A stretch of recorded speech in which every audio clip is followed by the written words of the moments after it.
the story came from that album, Stankonia. Because in that one brief interlude, the dude says, they telling me a computer can do my job better than I can damn do it. So from that one line, I created this whole fucking story. So I hope y'all appreciate it. And there's some good jokes in there. So here we go. So, real quick. I want to say this dude's name. His name is Circumference, spelled Circumference. Circumference. That's important. You got to get that spelling. Not the circumference of a circle. Circumference. Other dude's name, Tad Flaccid. That's his alter alias like Simon B. So, here we go. Yo. Things were looking up, he thought to himself. Management had transferred him over to the second shift because he could keep the pace. All the chaff workers were being let go. Work would be consolidated into 2 shifts.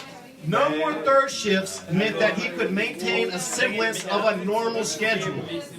He had made the cut and would at least be able to see his daughter off to school each morning. It was the simple things in life, the ability to sign to his daughter, keyword there, sign to his daughter, to have a good day. As she began school, made him think of the positivity in life. She might be a deaf mute, but she was the world to him. He was grateful each day for the work, for it was honest labor. During the transition from his days as Tad Flaccid to who he was today, he'd been so hungry because he sacrificed for his family. He had been so hungry that his stomach was touching his back more often than not. For when his daughter signed, "Daddy, please feed me," he would go on an all-water diet for her. No longer was he about that life where he had to scoop up his man's circumference and connive on some paper to provide for his family. Regardless of his exit from that life, he did love that man's circumference like a brother. They had done filthy acts for, at, with, on, and in each other. Such bonds were not readily severed, despite the time and different trajectory of life's paths. Yeah, someone got that joke. Someone's listening. It was Friday, and things were shaping up to be a good weekend.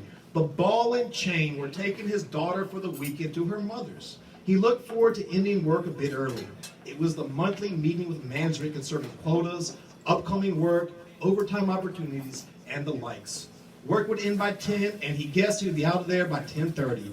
I used to work in a factory, so I do know about that life. A few beers later, I messed up. A few beers at the local bar, and then off to a deserted home for some late-night gaming. 9:45 and the line stopped. The meeting was happening a bit earlier than usual. Into the meeting he went. Something was off. Craig usually ran the meetings, but all the senior brass was there. He knew in his gut, more cuts. Sure enough, he was right. It was announced work had consolidated into 2 shifts in order to get the entire inventory out the factory.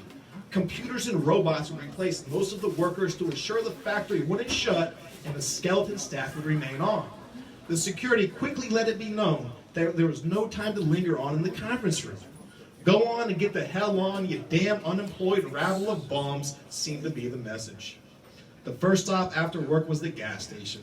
3 beers were shotgunned in quick succession to ease his mind. Off to the bar as planned, but with a different priority. Blacking out was on his mind.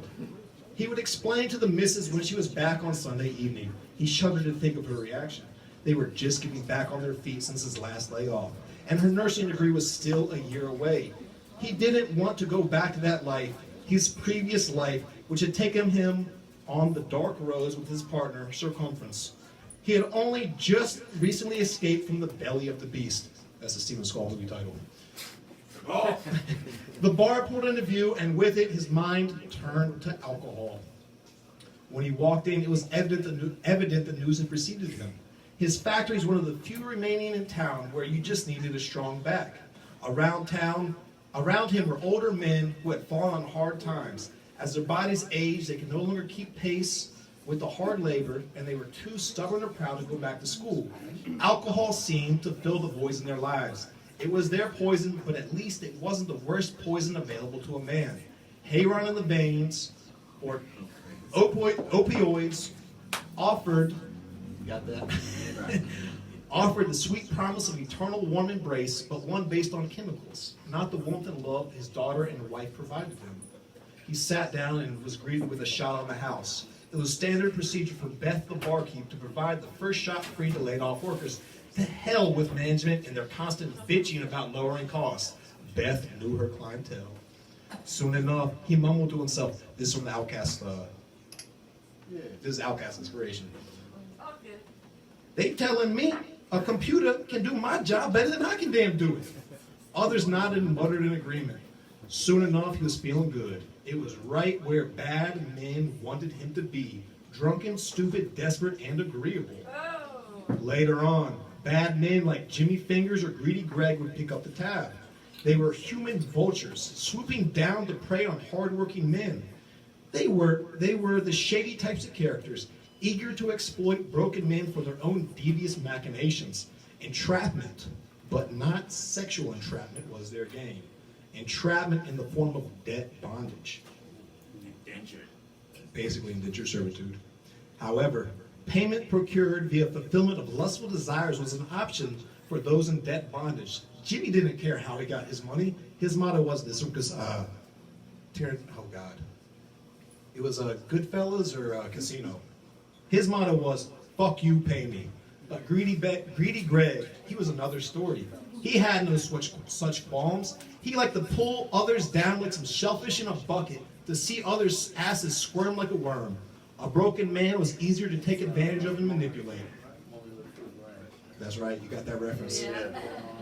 They brought his shots, but kept track. Jimmy Fingers and Greedy Greg reduced the laid-off man into a slobbering fool. The kind of shit he was uttering was where Seagal would say, "What kind of babbling bullshit is this?"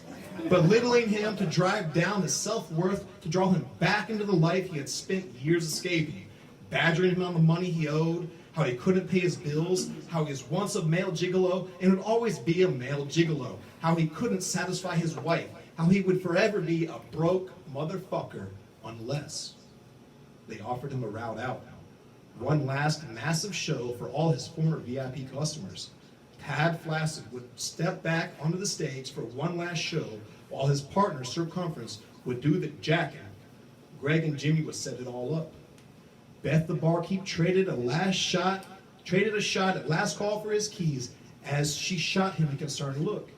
She hated to see a man on such a righteous path get sucked back into life by such degenerates. She had seen it all before and made sure all the drunken laid-off fools got home in one piece. A DUI was something avoidable. It was dirt she knew nobody wanted on their plates. She ordered him an Uber and sent him on his way with a warning to steer clear of Jimmy and Greg. Truly a kindly, saintly matron. He stumbled through the door, right past the note on the table, into the bathroom to relieve himself. From there was up the stairs in a drunken stupor. Into bed he climbed, and what a surprise. His wife was asleep. It had all been a ruse. His daughter had gone to her mother's, for it was to be a little adult time. A little late night loving was on his mind. He would show his wife there was one job he could do that no machine or robot could do, despite the tools she kept in her nightstand and a gang of double D batteries to power her array of bliss-giving machines. The next day, he woke up with a splitting headache. Blackout status had been achieved. What had he done? He walked to the bathroom to leave his bladder pressure and drink water from the tap like a savage. He stopped in hard. His daughter was in the bathtub, blood pulling underneath her arm. In a moment of clarity, he ran to call 911. After the call, he saw the note. His wife had gone to her mother's. His daughter had stayed behind to help him improve his sign language capabilities over the weekend. He dropped the letter. He heard the ambulance approaching. He prayed she would be all right. To the garage he walked. Click, bang. For a brief millisecond, his head was reminiscent of one of the many watermelons that Comedian Gallagher had smashed to oblivion with his hammer. Gallagher. That's it. I don't know if y'all got that, but yeah.